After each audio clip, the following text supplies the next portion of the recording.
Bah lagi juga kondisi jasadnya kan udah busuk kali, Wak, susah dikenali. Dari situlah polisi menyimpulkan kalau dilihat dari kondisi jasadnya sudah membusuk, polisi langsung menduga kedua korban ini sudah meninggal dari beberapa hari yang lalu.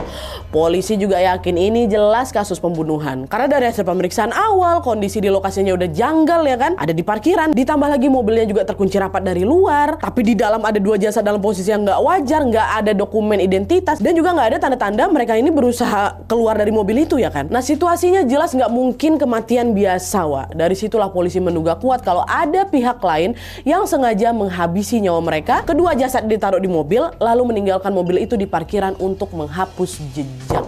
Dari situ polisi pun akhirnya membawa jasad kedua korban ini ke rumah sakit untuk diotopsi, Wak. Di saat yang sama, kabar penemuan dua mayat di Orchard Towers ini, Wak, langsung heboh di mana-mana. Bukan cuman karena lokasinya aja kompleks ikonik di kawasan yang paling ramai ya kan, tapi juga karena Singapura ini kan dikenal berkriminalitas rendah kan, Wak. Kasus kekerasan jarang kali terjadi di situ, apalagi di gedung komersial yang pada saat itu udah mulai penuh juga nih sama CCTV dan patroli. Rasa aman publik langsung terusik, media langsung ramai memberitakan, dan masyarakat pun langsung mendesak polisi untuk bergerak cepat mengungkap identitas korban serta pelakunya. Tanpa menunda, penyelidikan pun dimulai.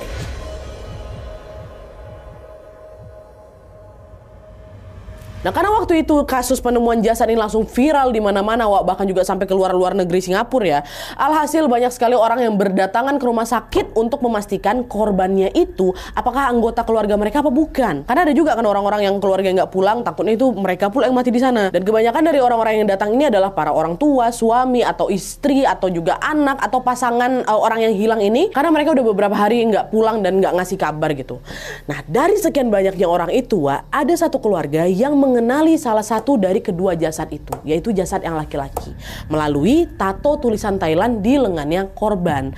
Dan hal ini juga didukung dengan hasil tes DNA jasad laki-laki itu yang memang cocok sama keluarga ini nih. Nah, dari situlah terungkap kalau jasad laki-laki itu adalah Koh Nai Guan, Wak, laki-laki asal Malaysia berusia 46 tahun yang sudah lama merantau ke Singapura dan bekerja sebagai supir taksi.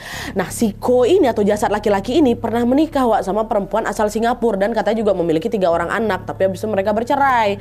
Nah, setelah cerai ini, Koh masih bekerja sebagai supir taksi. Bahkan di tahun 97, Wak, ya, dia pernah menerima penghargaan Singapore Courtesy Council. Itu tuh macam penghargaan gegara supir taksi ini memberikan pelayanan terbaik terus, Wak, terus dia selalu ramah gitu sama penumpang sampai dapat penghargaan dia.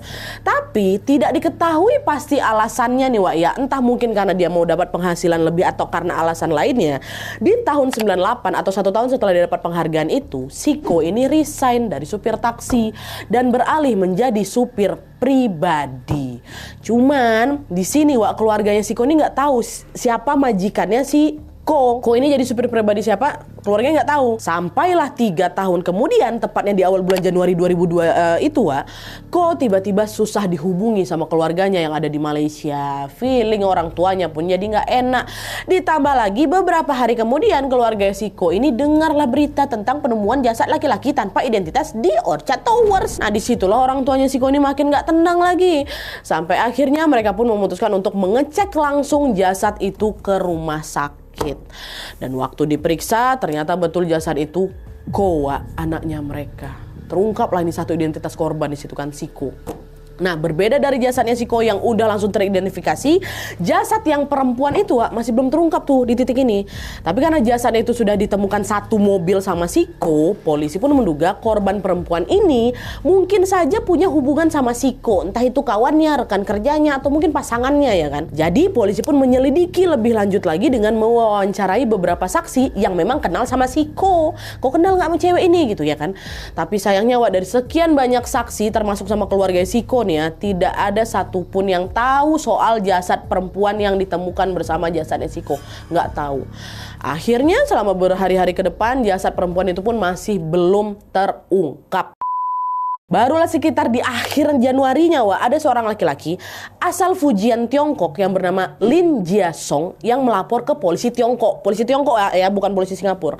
Nah, si Lin ini bilang, "Pak, Istri saya yang namanya Lan Yaming, Pak, lagi kerja di Singapura dan udah beberapa minggu ini nggak bisa dihubungi, Pak. Bapak tahu kan ada berita penemuan mayat di gedung Orchard Singapura tuh?